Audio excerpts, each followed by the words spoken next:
Okay, cool. Welcome, everybody. Today, I want to talk about relationships again. I want to talk about going through breakups and some of the different ways that our relationships look sometimes, and how we can do it in a way that is actually extraordinarily loving and kind to ourselves and to the other person that might be involved in all of this. And so, what I have learned for myself in my life is that creating loving relationships is one of the most worthwhile things that we can learn. We all want more love, more intimacy, more connection, that sense of belonging, right, in the world. But what I find is that so many of us are building up so much armor in order to keep ourselves safe that we're actually cutting ourselves off from being able to have it in more abundant ways, in more just in more loving ways. We're really putting a ceiling on the amount of love and connection and intimacy that we can have in our lives because of all this armor and we think we need it to keep us safe. So we can talk about that a little bit, and it makes sense why we do it, but it is getting in our way and it's actually not necessary. So there's another way, and I want to talk about it. It's one of those things that's really not complicated, but it does take some courage and this willingness to be able to step into it, to step out of the armor and into a more loving space. And that feels really scary sometimes, especially when we don't feel safe. Um, but one of the things about love is that we all want it, and yet it requires this kind of vulnerability that many people are afraid of because it feels like, oh, I'm going to be a doormat or just let people walk all over me. And so we think we need this armor and these walls to keep us safe because we don't know what the other options are. So that's what I want to talk about today is what if we knew how to keep ourselves safe without all the armor? And if we could do this all from a place of love, radical, abundant love, right? That felt amazing and opened our hearts instead of closing them off, right? What if we knew how to have boundaries and keep ourselves safe and have accountability and difficult conversations, but rather than from anger and resentment and cynicism and distrust and blaming and victimization, what if we could do it from love and total safety? How could we show up differently in our relationships, and what difference would that make, right? Going through a breakup or trying to mend a relationship that's on the rocks, right? How would this change everything? And what I see is most of the time, because we start building up armor and all these emotions, um, we end up really worsening the problem instead of improving it. And so I just want to kind of invite you into considering this new way of looking at love, going through breakups, heartache, all the things, because it's such an amazing way to go through the world. And I have experienced this on multiple occasions so many times. And I am just so glad that I was willing to kind of go through this process and let go of my stuff. So that's what I want to talk about. Here's what I find. I see so many people that are going through hard relationships, right? Tough times in their relationships. And what happens is in a relationship, right? We're all human. And sometimes, humans are amazing and wonderful and we love them. And then sometimes humans are ugly and kind of nasty, especially when they start to get hurt or feel disrespected or threatened or challenged in some way, right? We start to kind of, and especially when we have trauma and we get triggered, all the ugly stuff comes out, right? The dark side, if you will. And we all have that dark side. We all have those parts of our humanity that are not beautiful all of the time, right? And so when we start to see that in a partner, this dynamic starts to play out, right? Of this person gets triggered and then this person gets triggered and their ugly stuff starts to come up and then my ugly stuff starts to come up and it starts to clash and it just turns into this nasty breakup oftentimes is what ends up happening.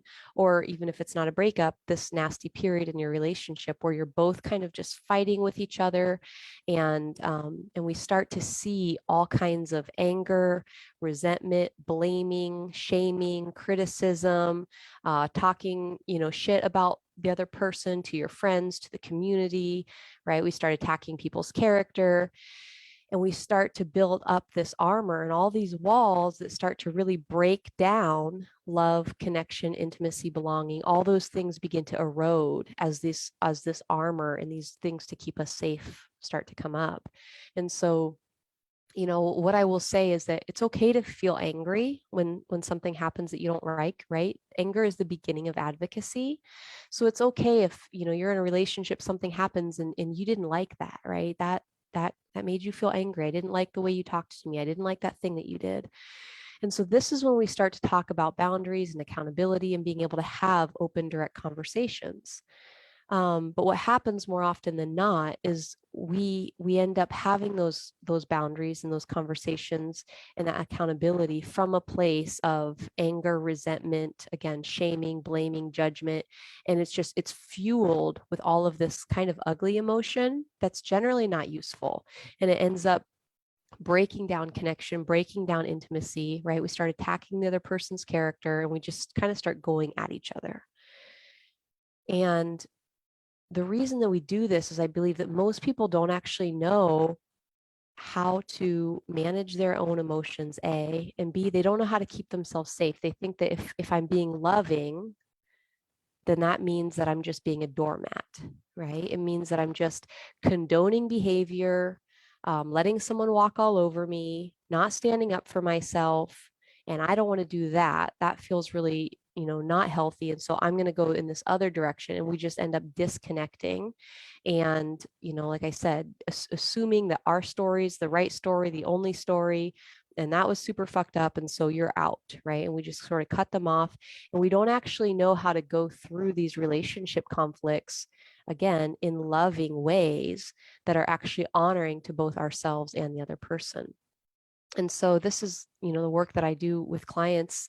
And what I have found is that, the reason that most people aren't willing to do this is because, you know, for me, what I've noticed in my relationships is it's like when this starts to happen, we really want to respond in kind, right? So if my ex or my partner, right, is over here in her side, right, being angry, judging me, saying things about me in the community, coming up with all these stories, right, about, oh my gosh, Robin's this and this and this, and this is all the horrible stuff.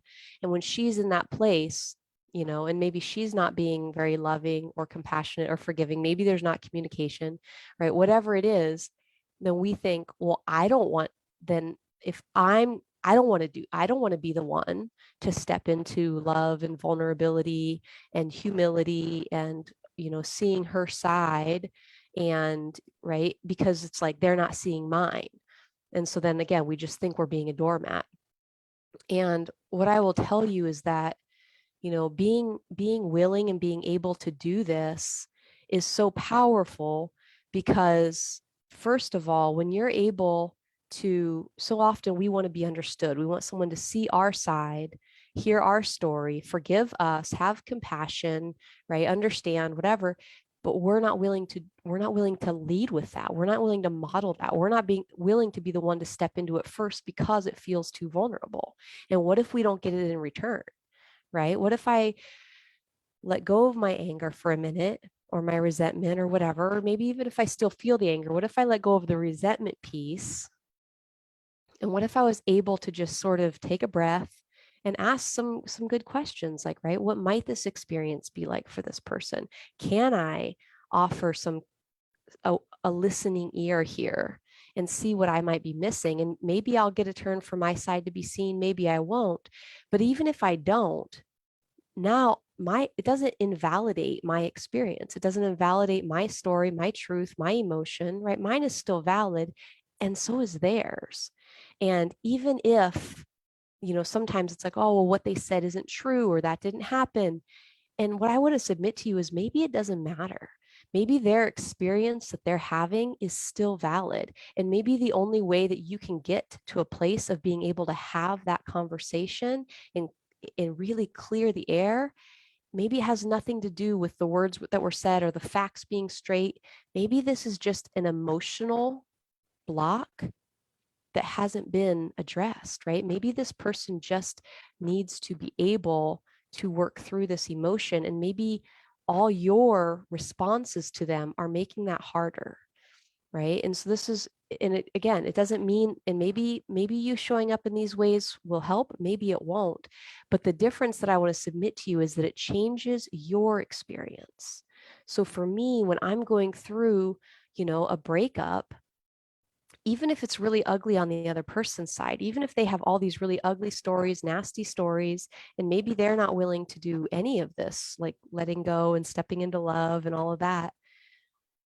But what I've noticed is that when I'm willing to do that, even if they don't, my experience of that entire breakup, that entire situation is so much more beautiful, right? And sometimes when we do this, you'd be amazed how willing the other person then is to meet you there, right? Rumi talks about, what is it that he says in the field, like beyond ideas of wrongdoing and right doing, there is a field, right? I will meet you there. And he says, when the soul lies down in that grass, the world is too full to talk about, right? Ideas, language, even the phrase each other doesn't make sense. And when we think about this idea of this field, right, I see so many people going through these painful breakups. And what we really want at the deepest parts of ourselves is love, connection, reconciliation, belonging, right? We want to meet in that field. And we're so angry that the other person is not in that field, right? That they're in their stuff. And yet, when we look down at our own feet and at our own heart, we're not standing in that field. And I think, again, we're so afraid to go to that field first because we don't want to be a doormat. We don't want to be a sucker. We don't want to be the one standing in love and understanding and compassion and forgiveness if the other person isn't going to. But what I found is when I go to that field and I stand there and I hold that space, many times that opens the door for the other person to meet me there too. When I can lead with humility and vulnerability, that happens. And I see it happen with clients all the time, and it can be an amazing thing, right? When you step into alignment with that thing you want, sometimes they'll meet you there. But here's the thing, even if they don't, oh my God, to let down my armor, to let down all the anger, all the resentment, all the shame, all the stuff that we carry, and to go to that field, it's so much more beautiful for me. I get to experience love, forgiveness, compassion for myself and for the other person.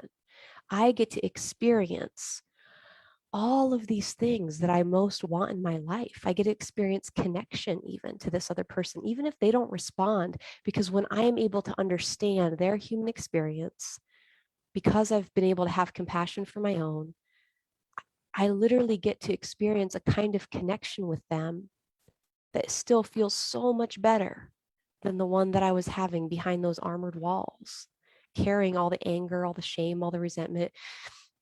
And so often for many of you that are going through these relationships, there's the pain, right? That sometimes just comes with maybe losing someone you love, quote unquote. That's what we tell ourselves, is that we're losing them.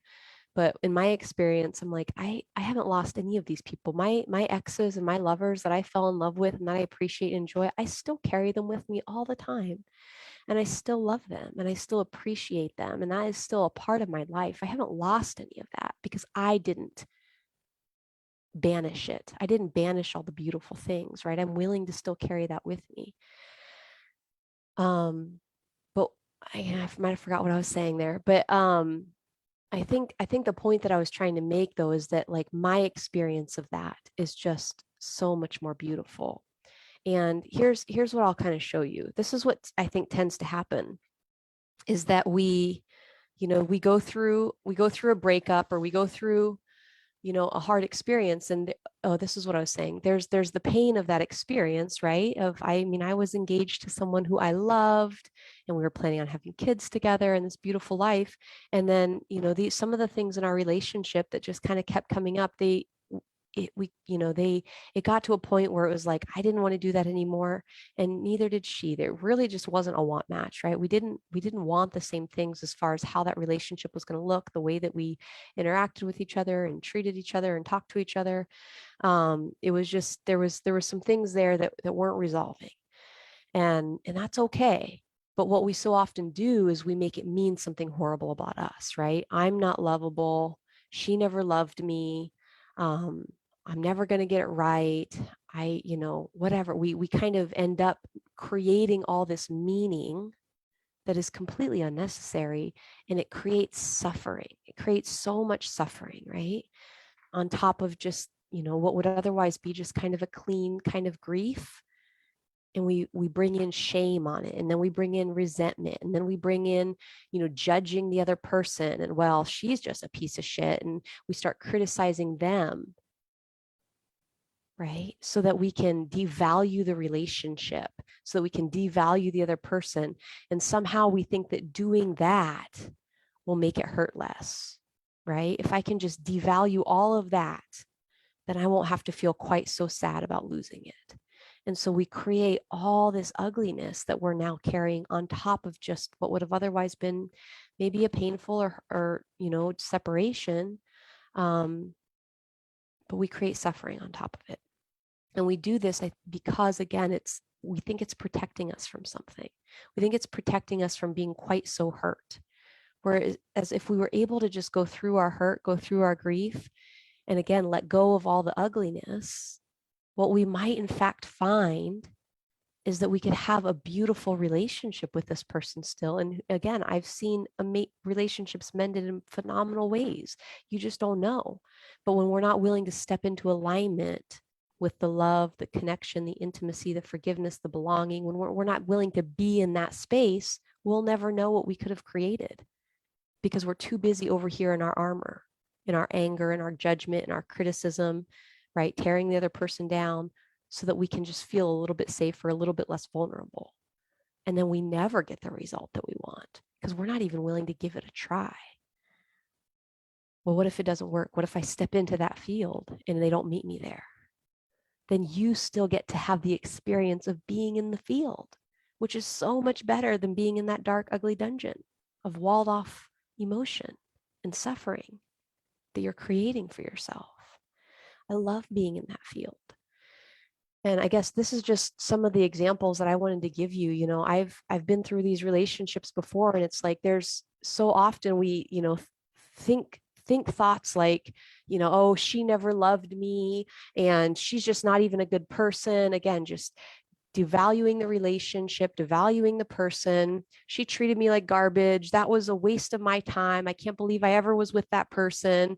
Screw her, screw all of them. She didn't even deserve me.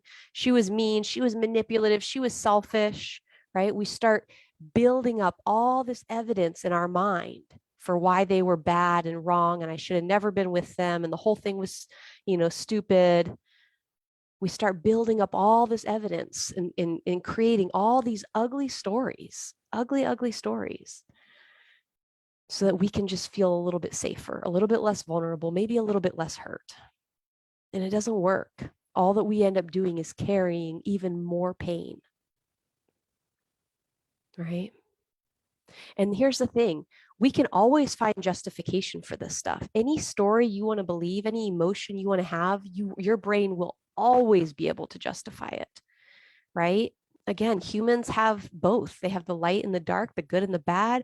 If I wanted to sit here and come up with a long list of reasons for how my mom let me down, or whatever, my brothers, my lovers, my partners, my sister, myself, I could totally do that. I could come up with a long list if I wanted to. But why would I want to do that? Why would I want to think all these kinds of nasty thoughts about someone that I loved? Again, the reason is because we think it's keeping us safe somehow. We think it's protecting us. We think it's an armor. That's what's going to keep me safe from having to experience it again. If I'm always looking for the danger, if I'm always looking, if I'm angry, if I'm resentful, if I'm defensive, if I'm distrusting, if I'm cynical, we think it's keeping us safe somehow, because we don't trust that if we stepped into love, if we could forgive, if we could love the other person, if we could see all the good, forgive the hurt, our fear is that we won't draw boundaries. Our fear is that we won't have accountability. Our fear is that we're just going to be becoming a doormat. And what I want to tell you is that that is not true, right? I could think all these thoughts if I wanted to, but why would I want to think all this?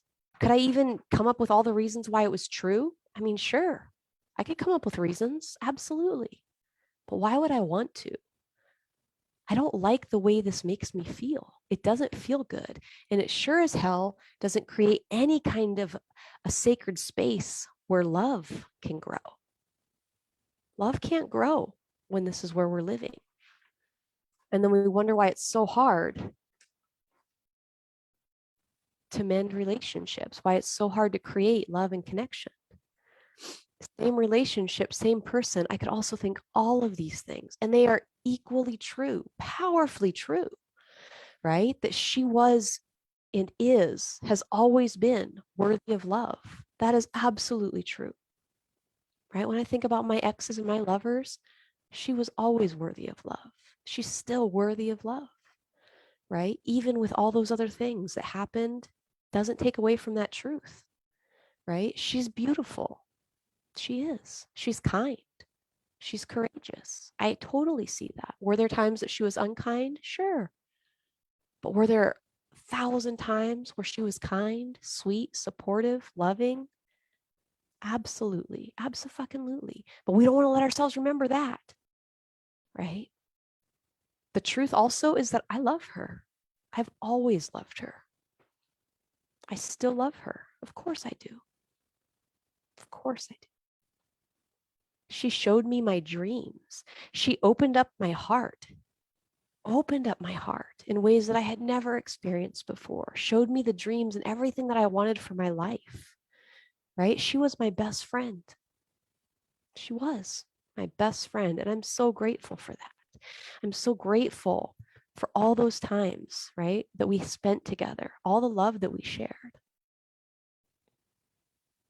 all the fun, all the laughs, all the fun conversation, all the adventures, all those experiences. I'm so grateful for those things.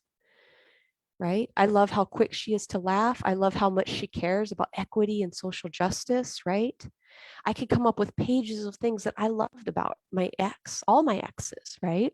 I loved how she knew all the words to all the Disney songs, right? I could go on and on and on about all the things that I loved about her and being with her, right? I loved that she was, liked to eat healthy. I loved that we had, similar eating habits. I could, again, just little things and big things. So I call this a rampage of love. I could come up with pages of things I loved about her and that I still love about her. We're so quick to come up with the ugly things, the nasty things, because we think it's going to keep us safe. And we're so scared to step into just letting ourselves be in love with this person. And I can do all of this. Does this mean that I want her like back in my life, that I want to be married to her, be in a relationship with her? No, of course not. It doesn't have to mean that. I can still have boundaries, right? If she or anyone is, says something mean or starts attacking my character, right? You're manipulative and selfish and, and they start, I can just say, you know what? I love you. And I can see you're having a hard time right now or experiencing some emotion. I don't let people talk to me that way anymore. So I'm not going to engage in this conversation. And it doesn't have to take away from my love for her. I can see that for what it is. I can keep myself safe. I can say, no, thank you. I'm actually not going to let people talk to me like that. I don't know what you're going through, but I love you. I wish you all the best. Right. And I can totally keep myself safe and I can still feel and experience all the love, all the compassion, all the forgiveness, all the empathy that I want to experience. Right. I can think that she matters, right? That's totally a thought that's available to me. She matters. She belongs in this world. I'm better for having known her. I appreciate her. I see her for who she really is. I love that version of her, that highest version of her that I have seen manifested. And I've seen it go away too. But when I think about who she is, that's who I think about.